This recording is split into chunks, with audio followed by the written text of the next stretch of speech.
Hello students, आज हम discuss करेंगे अपने रिमेनिंग आउटकम्स चैप्टर 7 से outcomes of democracy. First topic हमने डिस्कस किया था that is related with democracy produce an accountable responsive and legitimate government. कि डेमोक्रेटिक जो गवर्नमेंट होती है, सबसे पहला एक्सपेक्टेशन सिटीजन्स का उस गवर्नमेंट से क्या रहता है कि वो अकाउंटेबल हो, रिस्पॉन्सिव हो और लेजिटिमेट हो। एक रिवीजन हम कर लेते हैं। अकाउंटेबल मीन्स जो भी डिसीजंस गवर्नमेंट ले रही है उसके लिए जो भी उसका इम्पैक्ट होगा सोसाइटी पे, पॉजिटिव या नेगेटिव, गवर्नमेंट उसके लिए अकाउंटेबल होगी बिकॉज वो डिसीजंस सिटीजन्स के बिहाफ पे गवर्नमेंट ने डिसाइड किए। रिस्पॉन्सिव, आपकी जो नीड्स हैं, आपकी जो एक्सपेक्टेशंस हैं, उनके रिगार्डिंग गवर्नमेंट को रिस्पॉन्स करना होगा। जो चीज़ें आपको रिक्वायर्ड हैं उनके लिए जब आप वॉइस रेज करेंगे तो गवर्नमेंट को रिस्पॉन्स करना होगा। लेजिटिमेट मीन्स जो रूल्स और रेगुलेशंस को फॉलो करती है। फॉर एग्जाम्पल कोई भी डिसीजन जब लिया जाता है तो कॉन्स्टिट्यूशन को ध्यान में रख के लिया जाता है। तो गवर्नमेंट हमेशा ऐसी हो जो रूल्स को कंटिन्यूसली फॉलो करती रहे। सो इट मीन्स सबसे पहला आउटकम किसी भी सिटीजन के माइंड में जब वो वोटिंग करता है, वोट पोल करता है अपना, तो उसके माइंड में क्या आता है कि उसके लिए गवर्नमेंट कैसी रहेगी, accountable, responsive and legitimate. Second thing जो उसके माइंड में आती है that is democracies accommodate social diversities. कि अगर हमारा नेशन डेमोक्रेटिक है तो वो सभी सोशल डाइवर्सिटीज को अकोमोडेट कर सकता है। फॉर एग्जाम्पल, अगर डिफरेंट कास्ट, लैंग्वेज, प्लेस, इसमें कंट्री आ गया, डिफरेंट सिटीज हो गई, स्टेट्स हो गए, इन सभी के लोग अगर एक एरिया में रहते हैं तो इन सबको, सोशल डाइवर्सिटीज को एक साथ अकोमोडेट करने का जो काम है वो सिर्फ डेमोक्रेसीज ही कर सकती है। बिकॉज अगर डेमोक्रेटिक नेशन नहीं है तो सबको इक्वल राइट्स नहीं दिए जाएंगे। देन थर्ड थिंग इज जो हम डिमांड करते हैं डेमोक्रेसी से, that is it enhance the level of dignity. ये लोगों को रिस्पेक्ट या डिग्निटी प्रोवाइड करती है, सबको इक्वली ट्रीट करती है और इकोनॉमिकल डेवलपमेंट के लिए वर्क करती है। तो ये कुछ ऐसे आउटकम्स हैं जो कभी भी जब हम वोट पोल करते हैं तो हमारे माइंड में होता है कि हमारी गवर्नमेंट हमें ये चीज़ें प्रोवाइड करेगी, मीन्स ये रिजल्ट्स हमें उस गवर्नमेंट के वर्क टाइम में मिलेंगे। तो फर्स्ट हमने क्वेश्चन डिस्कस किया था, एक सेकंड से हम क्वेश्चन डिस्कस करते हैं आज। Democracy is accommodate social diversities. Accommodating social diversities means different language बोलने वाले लोगों को, डिफरेंट कल्चर्स फॉलो करने वाले लोगों को प्रॉपरली अकोमोडेट करना। सो अगर एक क्वेश्चन यहाँ पे आता है तो हम क्या बोल सकते हैं, what are the conditions under which democracies accommodate social diversities. क्या क्या कंडीशंस रहती हैं जहाँ पे ये सोशल डाइवर्सिटीज को इन्हें अकोमोडेट करना होता है। तो सबसे फर्स्ट पॉइंट इसका आ जाएगा that democracy develop a mechanism which successfully negotiates difference among ethnic population. Means जो हमारी एथनिक पॉपुलेशन है, एथनिक पॉपुलेशन मीन्स कि जितने भी डिफरेंट टाइप के लोग हमारे नेशन में रहते हैं उन सभी का परसेंटेज, कि कितने परसेंट किस एरिया के हैं या किस लैंग्वेज को बोलने वाले, कल्चर फॉलो करने वाले हैं, तो उन सभी का एडिशन हमारी एथनिक पॉपुलेशन होती है। इट मीन्स इसको हमने टोटल पॉपुलेशन को एक नेम दे दिया एथनिक पॉपुलेशन, क्योंकि टोटल पॉपुलेशन किसी एक पर्टिकुलर एरिया या किसी एक पर्टिकुलर रिलीजन के लोगों से नहीं बनी है, वो ओवरऑल जो डिफरेंसेस हैं उनको कलेक्टिव जब हमने देखा है तो वो एथनिक में कन्वर्ट हुआ है। अब इसी एथनिक पॉपुलेशन को डेमोक्रेसीज को मैनेज करना है। तो सबसे पहला पॉइंट, डेमोक्रेसीज को कैसे क्रिएट करती है। Democracies develop a procedure to conduct their competition. Democracies develop a procedure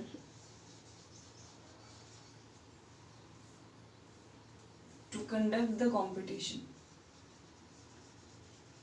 to conduct the competition.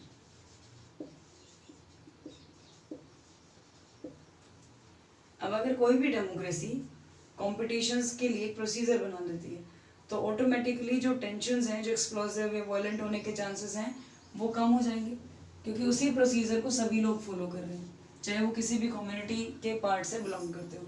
सबसे पहली चीज़ डेमोक्रेसी के प्रोसीजर को डेवलप करती है कंपटीशन को क्रिएट करने के लिए।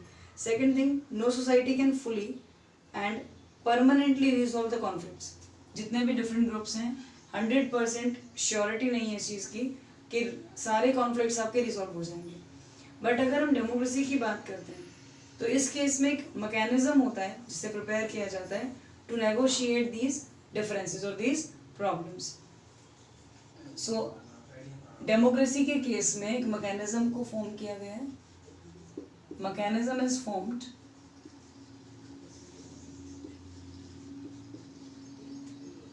To manage the differences. इन सभी डिफरेंसेस को मैनेज करने के लिए एक मैकेनिज्म को हम फॉलो करते हैं। Third thing is ability to handle social differences. Ability to handle social differences.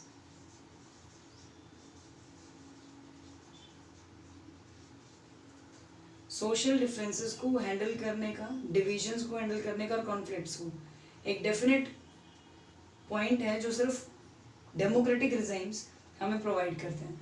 It means they have the ability to handle social differences, divisions and conflicts. Non democratic government अगर वहां पे होगी तो यही डिफरेंसेस कॉन्फ्लिक्ट्स को create करेंगे। But democratic governments में conflicts, divisions और सोशल डिफरेंसेस को हैंडल करने के लिए वर्क किया जाता है और ये गवर्नमेंट्स उसमें एबल हैं। एग्जाम्पल हम इसका ले सकते हैं बेल्जियम, जिस केस में बहुत सारी सोशल डाइवर्सिटीज़ को प्रॉपरली मेंटेन कर लिया गया था।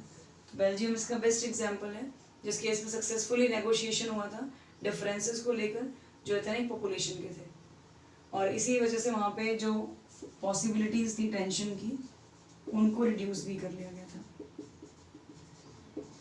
पॉसिबिलिटीज ऑफ टेंशंस और कॉन्फ्लिक्ट्स रिड्यूस्ड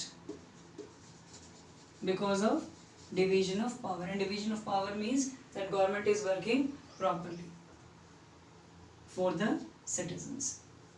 सो ये प्रोसेस ये क्लियर करता है कि सोशल डाइवर्सिटी सिर्फ डेमोक्रेसी में ही मेंटेन हो सकती है, वहीं पे उसकी पॉसिबिलिटी है। First point is democracy develop a procedure to conduct the competition. Second thing is mechanism is formed to manage the differences or problems, ability to handle the social differences, divisions and conflicts, and last one is the same thing is done in Belgium. That's why in Belgium there are possibilities which create tensions are reduced. So it means जिन countries में democracies हैं वहाँ ये बहुत easily possible है कि बहुत सारी social diversities को वहाँ पे accommodate किया जा सके, उन्हें एक साथ रखा जा सके, तो चांसेस जो है वो उन कंट्रीज में इंक्रीज हो जाते हैं। अब आता है हमारे पास next point, enhance the level of dignity. It means लोगों को रिस्पेक्ट देना और उसे प्रमोट करना, डिग्निटी, फ्रीडम, इन सब चीज़ों को प्रमोट करना। एक पॉइंट हम यहाँ ऐड कर देंगे, level of dignity and freedom. So question हमारा क्या बन सकता है, democracy stands much superior in promoting dignity and freedom of the citizens. Justify the statement. कि statement को आप justify करो कि जो democratic government है वो freedom और dignity को promote करने के लिए work करती है। So the first point is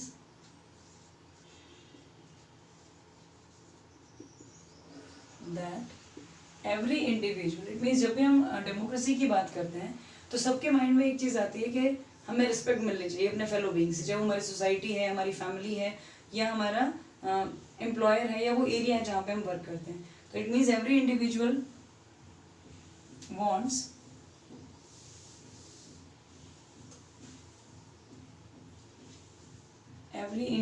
wants to receive respect from fellow beings. उनके साथ जितने भी लोग हैं उन सभी से उनको डिफरेंट एरियाज में रिस्पेक्ट मिले, ये सभी की डिमांड होती है। Then the passion for respect and freedom are the basis of democracy. वो क्यों इन चीज़ों की डिमांड कर रहा है, क्योंकि जो रिस्पेक्ट आप डिमांड कर रहे हो, जिस फ्रीडम की हम बात कर रहे हैं, वो डेमोक्रेसी का बेस है। Without that democracy is not existed. So democracies throughout the world have recognize this. Democracies ने इसको रिकॉग्नाइज भी किया है because it has been achieved in various degrees in various democracies. बहुत सारे एरियाज में डिफरेंट डेमोक्रेसी जो different democracies हैं जिसमें इंडिया सबसे लार्जेस्ट डेमोक्रेसी का पार्ट है, उन सभी ने इन चीज़ों को फॉलो भी किया है। तो रिस्पेक्ट एंड फ्रीडम, इसकी डिमांड करना लोगों के लिए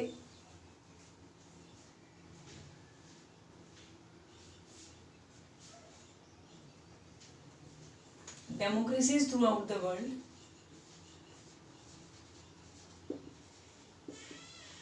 democracies throughout the world recognize it.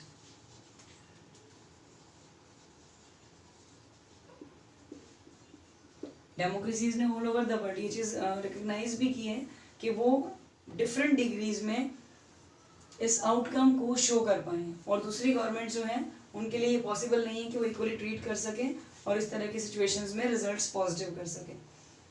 अब इसके एग्जाम्पल में सबसे फर्स्ट एग्जाम्पल है विमेन स्ट्रगल्स का, जिन्होंने अपने डिमांड्स को कंप्लीट करवाने के लिए, अपने राइट्स के लिए बहुत सारे डिफरेंट एरियाज में स्ट्रगल किए, जिसकी हेल्प से उनको रिस्पेक्ट और इक्वल ट्रीटमेंट मिला, and now they are accepted as necessary ingredients of a democratic society, और जहाँ पे अब उन्हें इक्वल पार्ट माना जाता है, और ये उन स्ट्रगल्स का ही रिजल्ट है। जो भी स्ट्रगल उन्होंने की उसका रिजल्ट है ये कि अब उन्हें इक्वल ट्रीटमेंट मिलता है और उनको उसका इक्वली पार्ट लेकर उन्हें एक्सेप्ट कर लिया गया। Next point is many democracies womens are deprived of their right to vote for a long time which they have achieved now. बहुत सारी डेमोक्रेसीज में वुमेन्स ने बहुत से स्ट्रगल्स किए फॉर वोटिंग राइट, जो प्रेजेंटली उन्हें सभी डेमोक्रेसीज में दे दिए गए हैं। बट बहुत सारे नेशंस ऐसे हैं जहाँ पे नॉन डेमोक्रेसीज फॉलो हो रही हैं, तो उन कंट्रीज़ में आज भी वुमेन्स को वोटिंग राइट नहीं दिया गया। बेसिकली जितनी भी कंट्रीज़ इस्लामिक कंट्रीज़ हैं जहाँ पे वुमेन्स को इस तरह की कोई भी राइट्स नहीं दिए गए हैं, वो नेशंस जहाँ पे नॉन डेमोक्रेसीज फॉलो होती है बेसिकली, और इस्लामिक कंट्रीज़ में हर जगह नॉन डेमोक्रेटिक सिस्टम ही फॉलो किया जाता है। Now in India there are 1/3 of seats have been reserved for local seats. जितनी भी लोकल लेवल की गवर्नमेंट्स हैं या लोकल लेवल सीट्स हैं, means Panchayati Raj, municipalities and municipal corporations, ये लोकल लेवल का पार्ट है। इन तीनों एरियाज में 1/3 सीट्स को रिजर्व कर दिया गया for women's.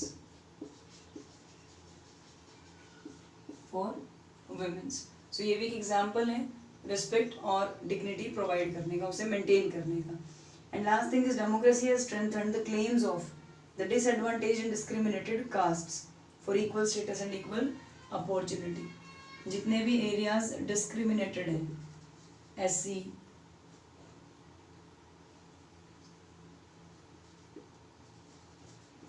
SCs, STs, OBC, इन सभी के लिए गवर्नमेंट इक्वली वर्क करती है, इनको इक्वल ट्रीट करने के लिए, इक्वल अपॉर्चुनिटीज़ दिलवाने के लिए,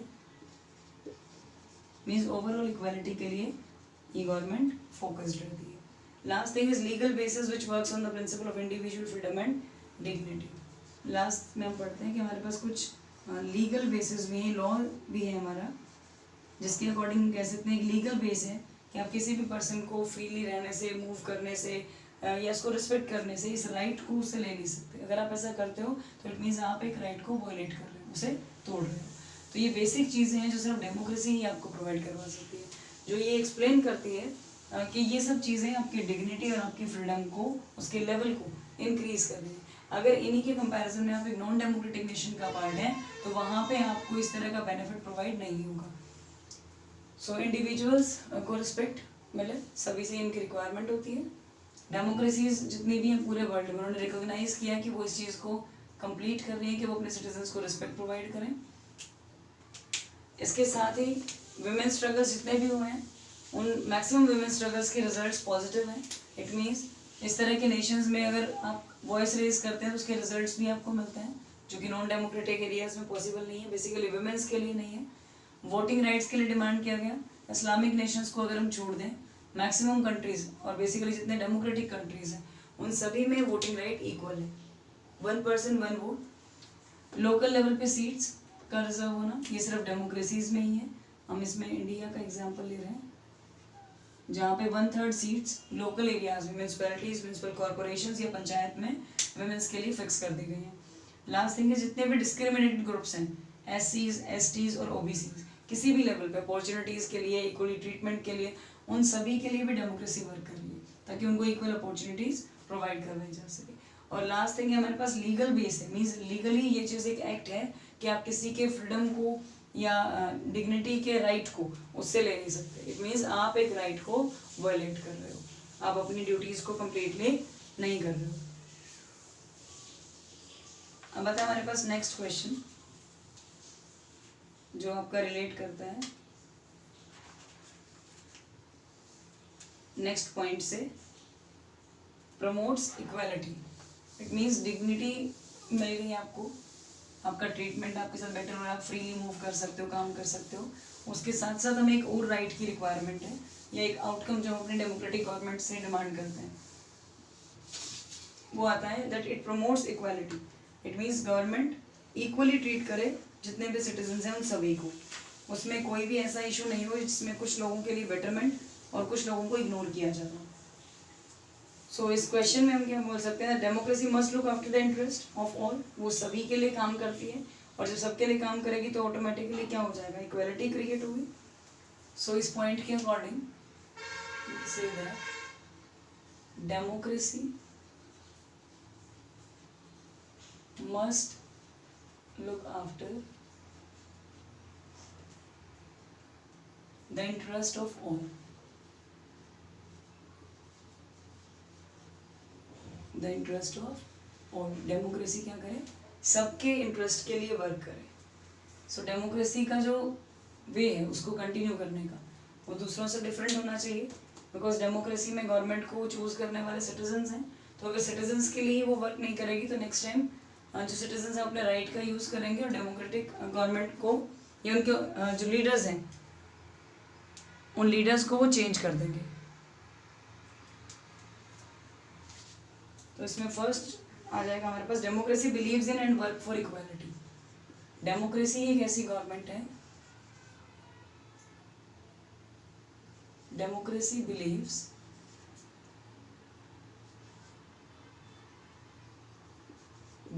in and work for equality. It means democracy इसी चीज़ में बिलीव करती है कि इक्वल राइट्स होने चाहिए और वो उसके लिए वर्क भी करती है कि जहाँ पे इक्वालिटी नहीं है उसको फोकस किया जाए, उन एरियाज़ को या उन डाइवर्सिटीज़ को, और उनके बाद उनके ऊपर वर्क किया जाए इक्वल ट्रीटमेंट्स के लिए। Second thing, it has the ability to handle, it has the ability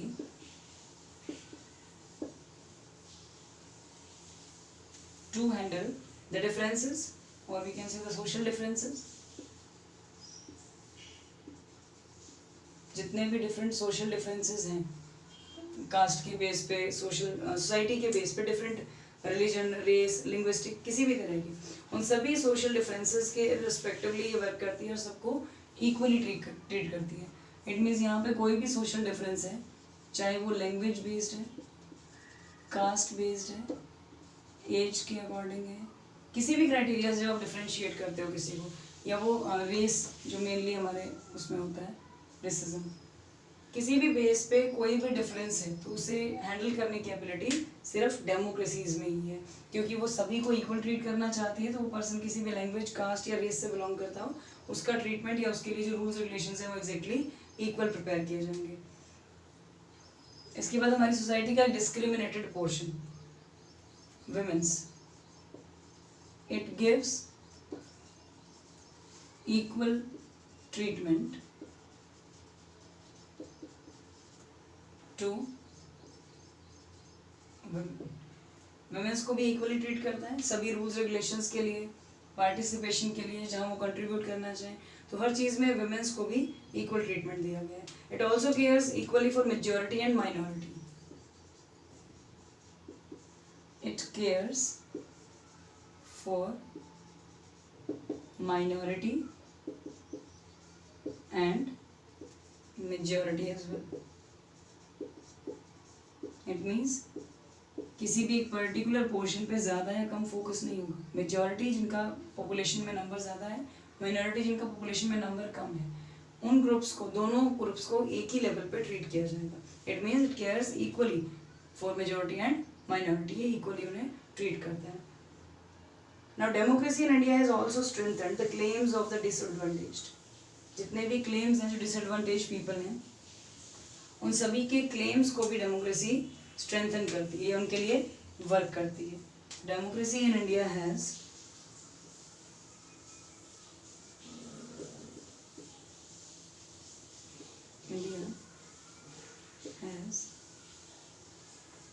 focused और स्ट्रेंथन्ड भी हम डाल सकते हैं यहाँ पे।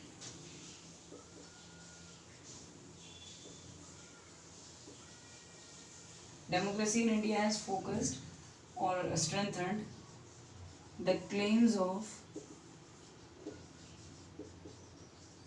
the disadvantaged. मीन्स जितने भी लोगों को ऐसा फील होता है कि उन्हें इक्वल राइट्स नहीं मिल रहे हैं, तो इस तरह के डिसएडवांटेज ग्रुप्स के लिए भी डेमोक्रेसी वर्क करती है, उन्हें इक्वल राइट्स दिलाने के लिए वर्क करती है। एट लास्ट हम उन ग्रुप्स की बात करते हैं जो जनरली अनइक्वल ट्रीट किए जाते हैं, उनके लिए डेमोक्रेसी क्या क्या कर रही है। जिसमें से एक ग्रुप अभी हमने पढ़ा, विमेंस। इसके अलावा it also tries to provide equal opportunities, it also tries to provide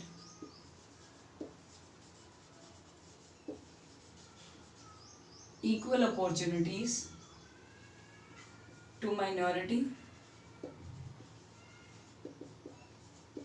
and depressed classes. Minorities and depressed classes, इन दोनों के लिए ये वर्क करती है, इनको इक्वल अपॉर्चुनिटीज दिलवाने के लिए और इक्वल राइट्स के लिए। Ordinary citizens also value their democratic rights. जितने भी ऑर्डिनरी सिटीजन्स हैं उनको भी अपने डेमोक्रेटिक राइट्स की वैल्यू करनी चाहिए। और डेमोक्रेसीज ये शो करती हैं कि पीपल जो हैं वो अवेयरनेस को डेवलप करें अपने आप में। तो जहाँ पे प्रॉब्लम क्रिएट होती हैं तो गवर्नमेंट वहाँ पे वर्क करती है सोशल अवेयरनेस को क्रिएट करने के लिए, उसको इंक्रीज करने के लिए। We can say that democracies shows that people have developed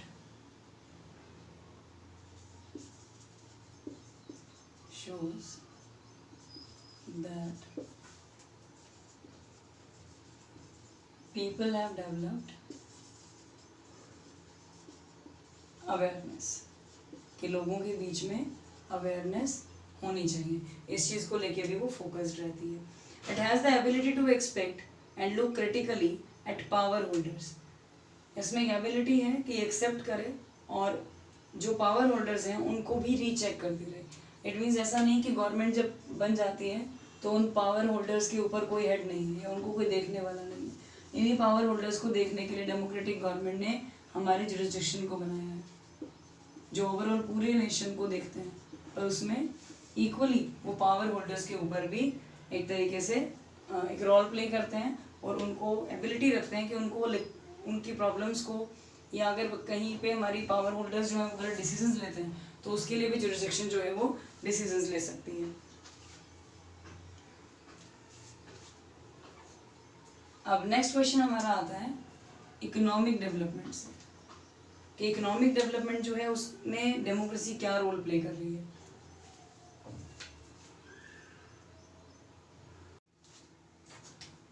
now the fifth point, economical development में डेमोक्रेसीज का क्या कंट्रीब्यूशन है। इकोनॉमिक डेवलपमेंट में डेमोक्रेसीज का क्या रोल है या क्या कंट्रीब्यूशन है। सो अगर हम डेमोक्रेसीज को कंसिडर करते हैं और डिक्टेटरशिप से, तो around for 50 years means between 1950 से लेकर अराउंड 2000 तक का जो टाइम पीरियड है, इस टाइम पे अगर हम कंपैरिजंस करके देखते हैं तो जितने भी नॉन डेमोक्रेटिक रिजाइम्स हैं,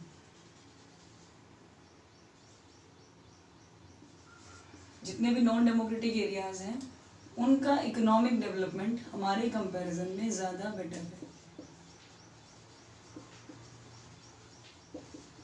इनका इकोनॉमिक डेवलपमेंट ज़्यादा है अगर हम इसको कंपेयर करते हैं डेमोक्रेटिक गवर्नमेंट से। तो इस केस में यही जो डेवलपमेंट है ये कम है। सो इट मीन्स जो नॉन डेमोक्रेटिक एरियाज हैं, डेमोक्रेटिक एरियाज हैं,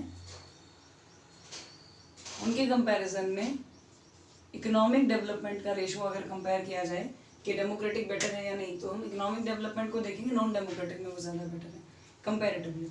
जो हमने ग्रोथ रेट देखा है डिक्टेटरशिप्स का 1950 से 2000 तक, बट इकोनॉमिक डेवलपमेंट बहुत सारे फैक्टर्स पर डिपेंड करती है। तो हम इसे कंपैरेटिवली सिर्फ एक डेमोक्रेटिक गवर्नमेंट होने या ना होने पर डिपेंड नहीं कर सकते। कौन कौन से फैक्टर्स जिन पे गवर्नमेंट का होना मैटर करता है? फर्स्ट उसमें आता है पॉपुलेशन का साइज, कितने लोग हैं ऐसे जिनको हैंडल करना है किसी पर्टिकुलर नेशन में। उसके बाद उस कंट्री की ग्लोबल सिचुएशन क्या है, वो किस लेवल का डेवलपमेंट कर रही है। क्योंकि ये पॉसिबल नहीं है कि गवर्नमेंट डेमोक्रेटिक है इट मीन्स वो एकदम से अपनी नेशन की सिचुएशंस को संभाल पाए, तो इसीलिए ग्लोबल सिचुएशंस का होना बहुत ज़रूरी है। उसके बाद हम ये चीज़ देखते हैं कि कोऑपरेशन कितना है दूसरे नेशंस का, जो कि डेवलप्ड नेशंस हैं, cooperation with the different countries.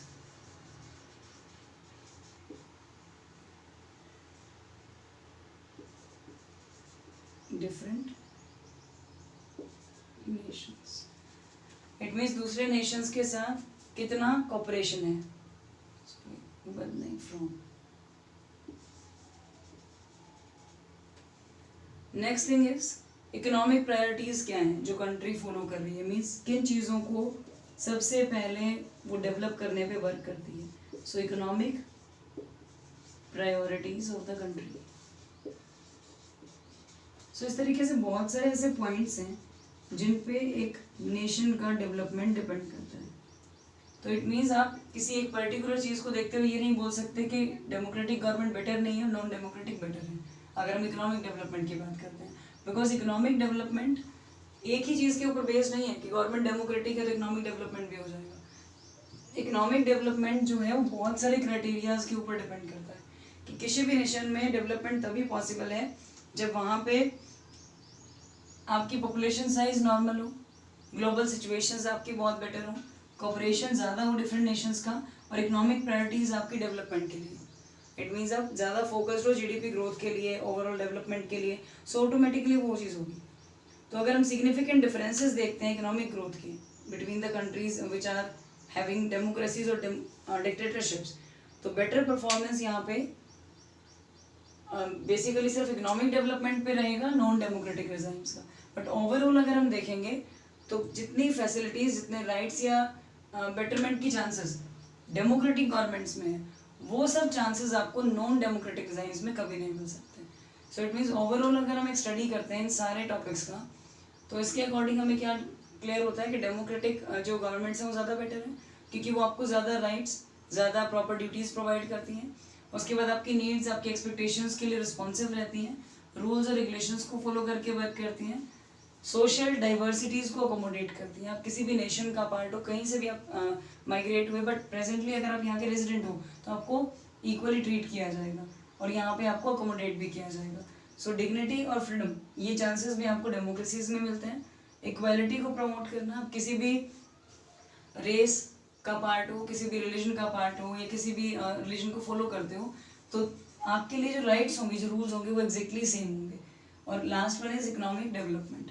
Economic development 2000 के बाद अगर हम देखते हैं तो प्रेजेंट तक ये इंक्रीज हो रहा है, इसका रेशो बढ़ रहा है, बट कंपैरेटिवली अगर हम देखेंगे तो नॉन डेमोक्रेटिक में ये ज़्यादा है। बट सिर्फ एक इस पॉइंट के बेसिस पे हम ऐसा नहीं बोल सकते कि डेमोक्रेटिक रिजाइम्स बेटर नहीं है, क्योंकि इकोनॉमिक डेवलपमेंट को फाइनलाइज करने के लिए बहुत सारे फैक्टर्स उसे अफेक्ट करते हैं, जो अभी हमने यहाँ पे पढ़े। और इंडिया का पॉपुलेशन साइज बहुत ज़्यादा है, इसीलिए इतने सारे लोगों को एक साथ मैनेज करना विदाउट एनी प्रॉब्लम ये पॉसिबल नहीं है। और जनरली जो ये इशू क्रिएट होता है इकोनॉमिक डेवलपमेंट का, इसका मेन रीज़न ये भी है कि पॉपुलेशन ज़्यादा होने की वजह से जो एक्सपेंसेस हैं वो मेंटेनेंस एक्सपेंसेस में कन्वर्ट हो गए हैं। मीन्स जो प्रेजेंटली लोगों का लाइफ स्टैंडर्ड है, लिविंग स्टैंडर्ड है, उसको मेंटेन करने पे जो खर्चा लगता है, वो जो कॉस्ट है वो बहुत ज़्यादा बढ़ गई है पॉपुलेशन साइज की वजह से। और यही रीज़न है कि जिस पैसे को हम इन्वेस्टमेंट कॉस्ट का पार्ट बनाते हैं वो हमारी मेंटेनेंस कॉस्ट बन चुकी है। इसी रीज़न से इकोनॉमिकल डेवलपमेंट स्लो हो गया, बिकॉज लोगों के लिविंग स्टैंडर्ड को मेंटेन करने पे गवर्नमेंट को बहुत ज़्यादा इन्वेस्टमेंट करना पड़ता है। पीडीएससीसी का एक एग्जांपल है जिसमें गवर्नमेंट कम प्राइसेस पे चीज़ों ज़्यादा प्राइसेस पे चीज़ों को परचेज करती है और कम पे प्रोवाइड करवाती है। तो जो भी यहाँ पे लॉस होता है वो गवर्नमेंट बेयर करती है, और गवर्नमेंट जब भी कोई लॉसेस बेयर करती है तो उसका इफेक्ट डायरेक्टली और इनडायरेक्टली इकोनॉमिकल डेवलपमेंट पे आता है।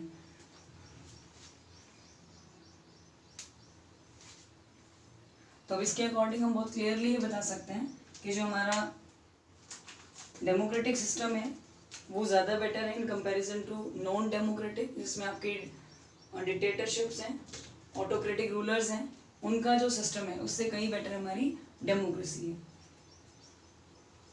क्योंकि वो मैक्सिमम जो रिजल्ट्स हैं या आउटकम्स हैं जो लोग उससे डिमांड करते हैं उन्हें वो प्रोवाइड करवाती है।